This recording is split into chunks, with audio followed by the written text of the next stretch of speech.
అందరికీ నమస్తే అండి. కడపలో ఉన్న doctor YS Rajasekhar Reddy architect and ఈ డిజైన్స్ ఆర్ట్స్ కాలేజ్ ఉంది కదా, ఈ యూనివర్సిటీ ఉంది కదా, ఈ యూనివర్సిటీకి సంబంధించి విద్యార్థులు ఒక వారం రోజుల కిందటి నుంచి కూడా ఆందోళన చేస్తున్నారు. ఎందుకంటే 2020, 2021, 2022 ఈ 3 సంవత్సరాల్లో వాళ్ళు చదువుకున్న వాళ్ళకి వాళ్ళ డిగ్రీ సర్టిఫికేట్లకి పర్మిషన్స్ లేవు, కౌన్సిల్ ఆమోదం లేదు. సో దానివలన వాళ్ళకి భవిష్యత్తులో ఉద్యోగాలు రావు, సర్టిఫికేట్లకు విలువ ఉండదు, ఎవరు పట్టించుకోరు అనే ఆందోళనలో వాళ్ళు ఉన్నారు. అయితే దీని మీద నేను ఆల్రెడీ దీనికి ప్రీవియస్ వీడియోలో నేను చెప్పాను.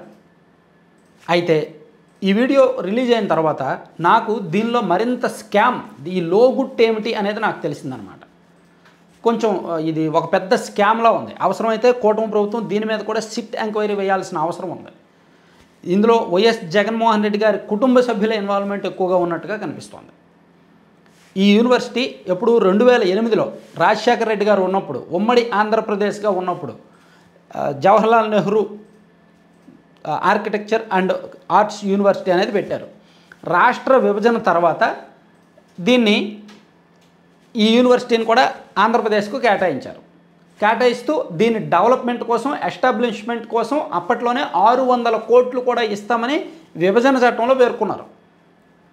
2014 నుంచి 19 వరకు అధికారంలో ఉన్న తెలుగుదేశం పార్టీ ప్రభుత్వం దీన్ని పట్టించుకోవాలి. విభజనలో భాగంగా మనకు రావాల్సిన యూనివర్సిటీని పట్టించుకోలేదు, మనకు రావాల్సిన నిధులను పట్టించుకోలేదు. వైసీపీ ప్రభుత్వం వచ్చిన తర్వాత ఎలాగ తన తండ్రి పేరు మీద ఒక యూనివర్సిటీని నెలకొల్పే అవకాశం ఉంది, తనకు ఈ చిన్నపాటి లోసుకుని ఆయన వాడుకున్నారు. జగన్మోహన్ రెడ్డి గారు వాడుకొని, జగన్మోహన్ రెడ్డి గారి కుటుంబ సభ్యులు కొంతమంది రంగంలోకి దిగి కడపలో doctor YS Rajasekhara Reddy architecture and arts university ఒకటి ఏర్పాటు చేసి 2020లో దాన్ని ఏర్పాటు చేశారు. దీన్ని ఏర్పాటు చేయడానికి అప్పటి వరకు అక్కడున్న గ్లోబల్ కాలేజ్ ఆఫ్ ఇంజనీరింగ్ అనే వాళ్ళకు చెందిన స్థలాన్ని రెంట్కి తీసుకున్నారు. నెలకు సుమారుగా 12,42,000 రెంట్. ఎప్పుడు 2020లో వాళ్ళు రెంట్కి తీసుకున్నప్పటికీ నెలకి 12,42,000 అద్దె. తర్వాత కాలక్రమేణా ఆ గ్లోబల్ కాలేజ్ ఆఫ్ ఇంజనీరింగ్ ఎవరి పేరు మీద ఉందో వాళ్ళ దగ్గర నుంచి వీళ్ళు రాయించుకున్నారు, అగ్రిమెంట్లే చేసుకున్నారు, చేతులు మార్చుకున్నారు. ఇది అనధికారికంగా జరిగింది. వాళ్ళని అప్పట్లో అధికారంలో ఉన్నారు కాబట్టి బెదిరించి భయపెట్టి వాళ్ళ దగ్గర నుంచి రాయించుకున్నారు. ఈ క్రమంలోనే దీనికి రిజిస్ట్రార్గా ఈసీ సురేంద్రనాథ్ రెడ్డి గారిని తీసుకొచ్చారు. ఆయన ఎవరంటే వైఎస్ జగన్మోహన్ రెడ్డి గారికి బావమరిది అవుతారు. ఈయన వైఎస్ వివేకానంద రెడ్డి గారి హత్య కేసులో ఈయన కూడా అక్యూజ్డ్గా ఉన్నారు, అనుమానితుడిగా ఉన్నారు. ఈయన కూడా చాలా పెద్ద హిస్టరీ ఉంది. ఈయన కూడా సిబిఐ విచారణకు హాజరయ్యారు. ఈయన రిజిస్ట్రార్గా పనిచేశారు ఆ యూనివర్సిటీకి. నిజానికి ఈయన ఒక కెమిస్ట్రీ లెక్చరర్ ప్రొఫెసర్ అవ్వాలి, ప్రొఫెసర్ తర్వాత రిజిస్ట్రార్ అవ్వాలి. అందులోకి కెమిస్ట్రీకి ప్లస్ ఈ ఆర్ట్స్ అండ్ ఆర్కిటెక్చర్కి సంబంధం లేదు. అయినా సరే సురేంద్రనాథ్ రెడ్డి గారిని తీసుకొచ్చి ఆ యూనివర్సిటీ రిజిస్ట్రార్గా వేశారు. ఎందుకంటే ప్రభుత్వం వాళ్ళది, సీఎంగా జగన్మోహన్ రెడ్డి గారు ఉన్నారు కాబట్టి అంతా మనమే కదా అనే ఉద్దేశంతో వేశారు. సరే, అంతలో ఏముంది, ఆయన సీఎంగా ఉన్నారు కాబట్టి వడ్డించేవాడు మనవాడైతే బంతి చివర కూర్చున్నా అన్నీ పడతాయి అన్నట్టు ఎటువంటి అర్హత లేకపోయినా ఆయన రిజిస్ట్రార్ అయిపోయారు.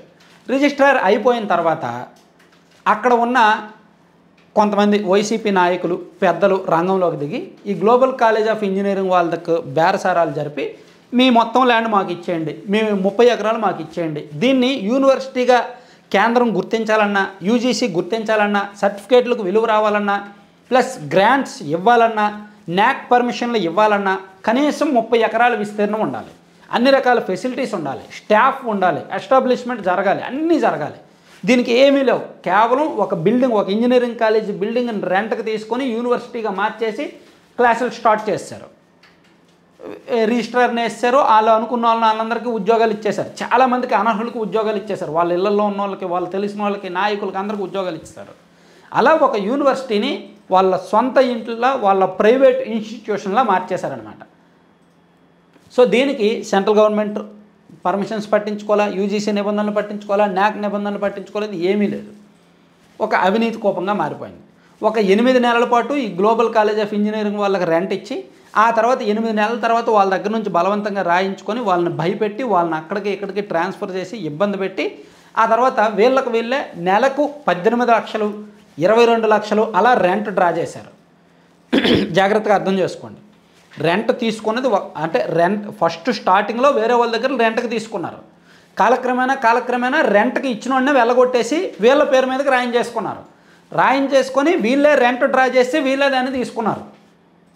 అలా అప్పుడు వరకు 12,42,000 ఉన్నది కాస్త ఆ తర్వాత 2021-22 వచ్చేసరికి నెలకి 22 లక్షలు డ్రా చేయడం స్టార్ట్ చేశారు. అంటే సొంత వ్యక్తిని రిజిస్ట్రార్గా నియమించడం, అక్కడ వేరే వాళ్ళ దగ్గర లీజుకు తీసుకొని ఆ తర్వాత వీళ్ళే దాన్ని అక్రమంగా పొంది ఆ రెంట్ అది వీళ్ళే అనుభవించడం.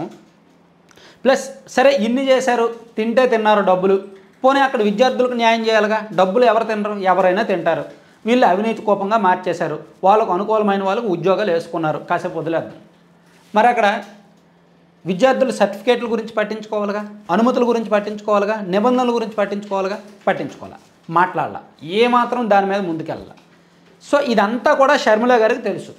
ఎందుకంటే అది వాళ్ళ కుటుంబం వ్యక్తులే రంగంలోకి దిగారు కాబట్టి, వాళ్ళ నాన్న పేరు మీద యూనివర్సిటీ పెట్టారు కాబట్టి, వాళ్ళ బంధువర్గమే దానిలో తలదూర్చి కోట్లు మింగేస్తున్నారు కాబట్టి షర్మిల గారికి ఈ విషయం మొత్తం తెలుసు. తెలిసి వెయిట్ చేశారు. ఏమో కూటమి ప్రభుత్వానికి ఏమైనా తెలుస్తాయేమో, ఏమైనా అక్రమాలు బయటకు తీస్తారేమో, ఎంక్వైరీ వేస్తారు అని ఆగారు. ఇవి ఎప్పటికీ రావట్లేదు. అందుకే చివరికి షర్మిల గారే విషయాన్ని బయటపెట్టారు. షర్మిల గారి విషయాన్ని బయటపెట్టడంతో అక్కడ విద్యార్థులు కూడా ఆందోళన చేయడం మొదలుపెట్టారు. సో ఇప్పుడు ఇది ఎటూ తెగని గాలిలో దీపంలా ఉంది. విద్యార్థుల భవిష్యత్తు అంధకారమే. యూనివర్సిటీ ఉంటుందో లేదో కూడా తెలియదు. అక్కడ జరిగిన అవినీతిని బయట పెడతారో లేదో కూడా తెలియదు. సో ఒక రకానికి వైఎస్ ఫ్యామిలీకి అది ఒక బంగారు గుడ్లు పెట్టే బాతులో మారిపోయింది ఆ 4 ఏళ్ళు కూడా. సో ఇప్పుడు ఇదంతా రికవరీ చేసి న్యాయం చేయాల్సిన అవసరం అయితే ప్రభుత్వం మీద ఉంది. లోకేష్ గారికి విద్యాశాఖ సవాల్తో పాటు ఈ యూనివర్సిటీని బాగు చేయడం కూడా ఒక పెద్ద సవాలే.